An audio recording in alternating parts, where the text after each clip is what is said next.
भिवंडी के अंदर 21 स्कूलें अनलीगल चल रही हैं, जिसका कोई मान्यता प्राप्त नहीं, कोई सरकार से कोई इनके पास कोई कागज़ नहीं है। उसके बाद भी इन लोग स्कूल अनलीगल चला रहे हैं। ये लगभग 3 सालों से मैं इसके लिए लड़ाई लड़ रहा हूँ भिवंडी के अंदर, और बार बार पत्र देने के बावजूद भी केवल यहाँ के अधिकारी जो शिक्षण मंडल में बैठे हुए हैं, ये केवल वहाँ जाकर और अपना लेन देन और अपनी जेबें गर्म कर रहे हैं।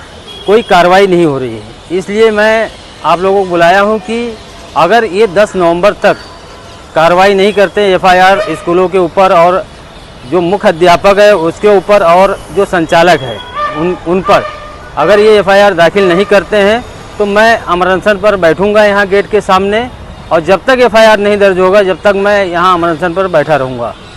ये मुद्दा है हमारा।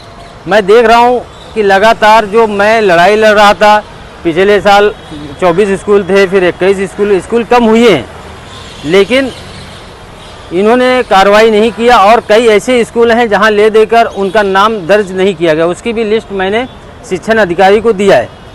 उन स्कूलों के नाम अनलीगल में नहीं डाला गया है, उनको भी मैं मांग करता हूं इनसे कि उनके ऊपर भी एफआईआर दर्ज किया जाए और उस लिस्ट में भी शामिल किया जाए।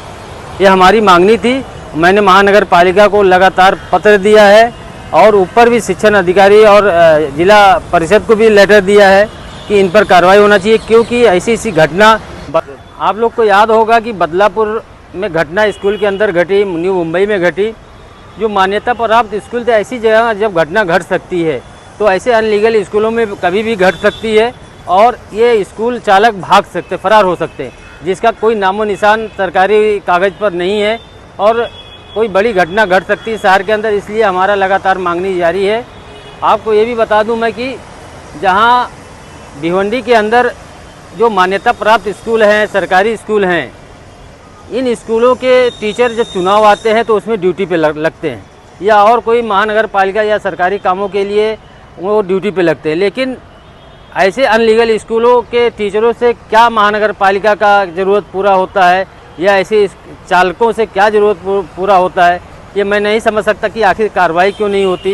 कहीं ना कहीं इसमें जेब गरम करने की बात है कि अपना जेब गरम करके केवल अपना धंधा चला रहे हैं यहाँ शिक्षण में बैठे जो लोग हैं, अधिकारी लोग, क्योंकि इन पर यही वजह है कि कार्रवाई नहीं होती, क्योंकि ये कहीं भी कोई काम सरकारी काम में आने वाले लोग नहीं हैं।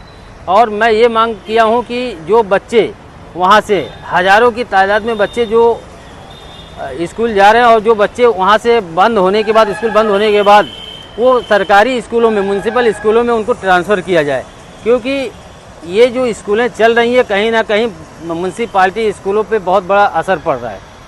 यही हमारी मांगनी है, और मैं 10 तारीख के बाद यहाँ अमरअनशन पर बैठूँगा महानगर पालिका गेट के सामने, और लगातार उसमें बैठा रहूँगा जब तक इन लोग एफआईआर नहीं दर्ज करेंगे।